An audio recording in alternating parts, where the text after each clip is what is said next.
Hi everyone, welcome to this video. And in this video, I've got something really amazing for you if you are suffering from DP or DR, and a little bit more about that in a second. But first, I want to answer a question which somebody said to me in one of my YouTube comments, and I thought it was an amazing question. So I do a video on it.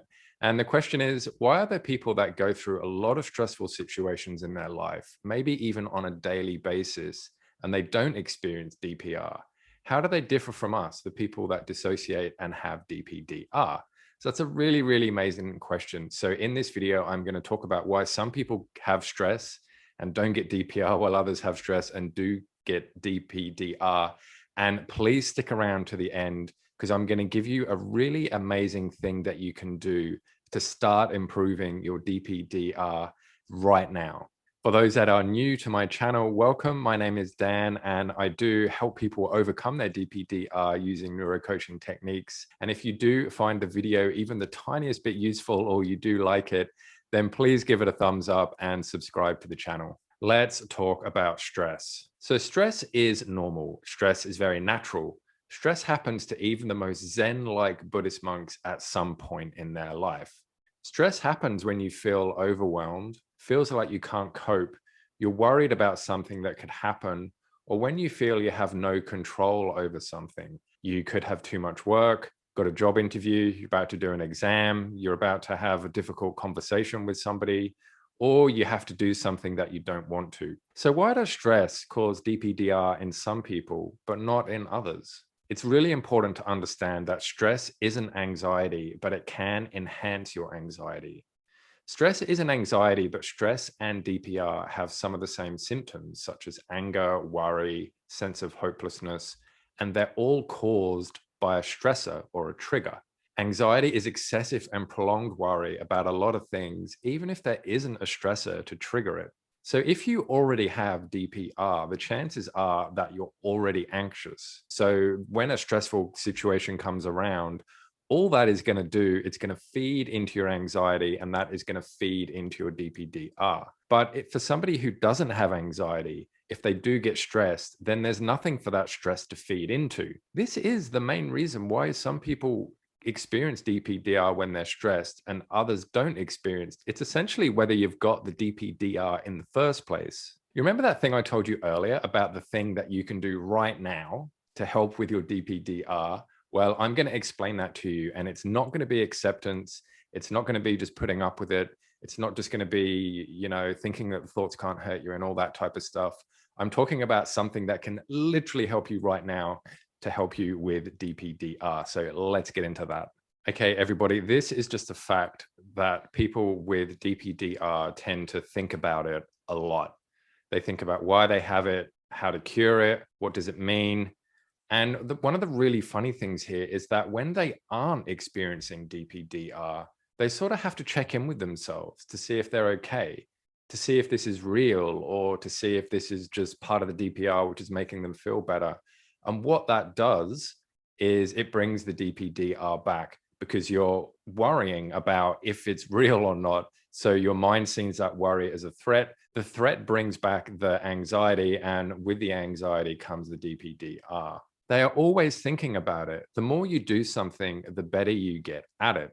So each thought makes you better at having the thoughts. This is a thing with people that have DPDR, and I'm willing to bet that you do some of these things too, is that you really obsess over it. You really look at all the symptoms, you join groups and watch videos and just get all the information you can from it. And I really do understand why you're doing that. But does it actually help you in the long term? One of the things you can do right now to help with your DPDR, and I do go through this with the people that I work with, is to slightly alter your way of thinking. Let me explain. People who live at cause try to guide their life how they want it.